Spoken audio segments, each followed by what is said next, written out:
श्री शिव द्वादश ज्योतिर्लिंगम स्तोत्रम। ओम नमः शिवाय, ओम नमः शिवाय। सौराष्ट्रे सोमनाथं च श्रीशैले मल्लिकार्जुनम् उज्जयिन्यां महाकालम् ओंकारममलेश्वरम्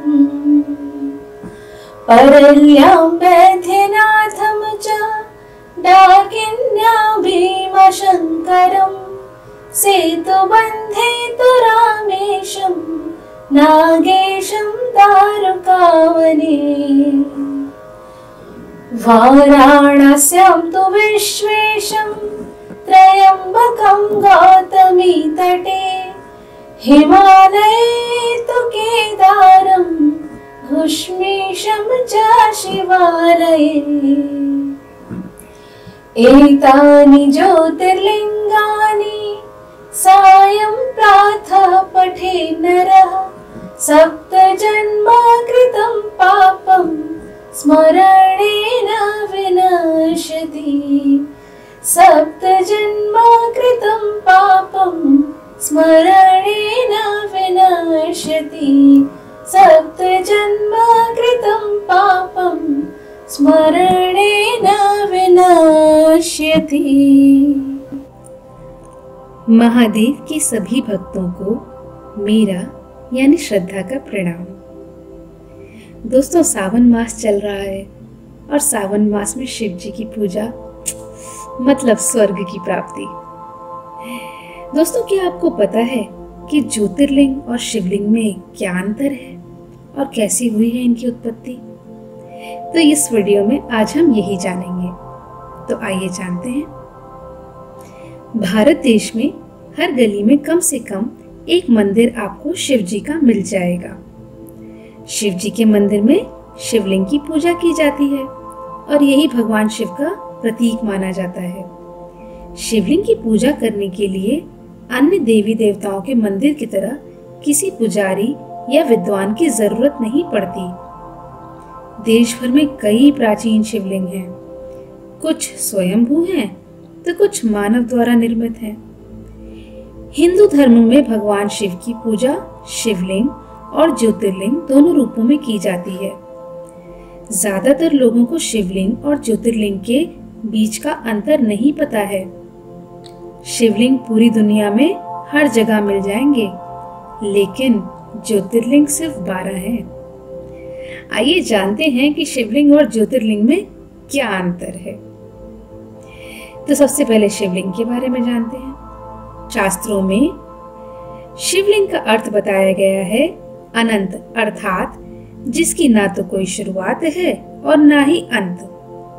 शिवलिंग भगवान शिव और माता पार्वती के आदि अनादि एकल रूप हैं। शिवलिंग पुरुष और प्रकृति की समानता का प्रतीक है।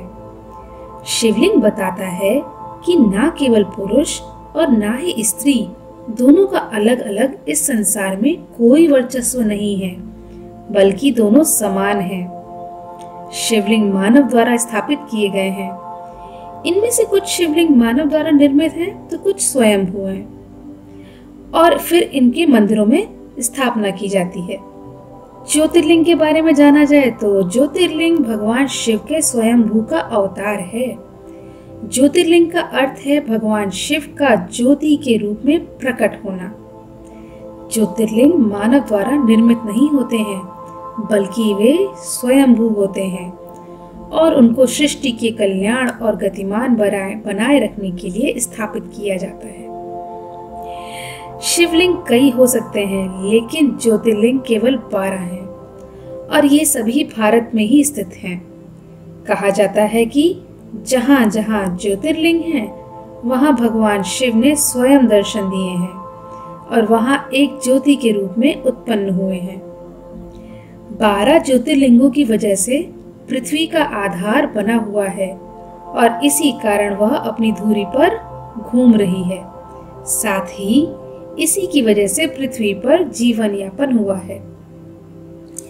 ज्योतिर्लिंग को लेकर शिव पुराण में एक कथा भी है।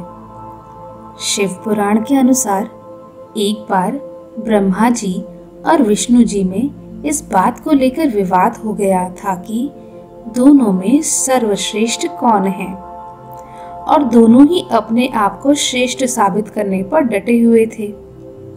इस भ्रम को दूर करने के लिए भगवान शिव एक ज्योति स्तंभ के रूप में प्रकट हुए, जिनकी ना तो कोई शुरुआत थी और ना ही कोई अंत था। ज्योतिर्लिंग में से आवाज आई, दोनों में से कोई भी ज्योतिर्लिंग का छोर नहीं देख पाया। इसके बाद तय हुआ कि ब्रह्मा जी और विष्णु जी से श्रेष्ठ यह दिव्य ज्योति है। इसी ज्योति स्तंभ को ज्योतिर्लिंग कहा गया। वही लिंग का अर्थ प्रतीक है, अर्थात भोलेनाथ का ज्योति के रूप में प्रकट होना और सृष्टि के निर्माण का प्रतीक। तो आगे की कहानी में हम जानेंगे 12 ज्योतिर्लिंगों के बारे में। ये सभी ज्योतिर्लिंग हमारे देश भारत में ही स्थापित हैं। तो अगली कहानी आने तक सभी भक्तों को नमः पार्वती पते हर हर महादेव।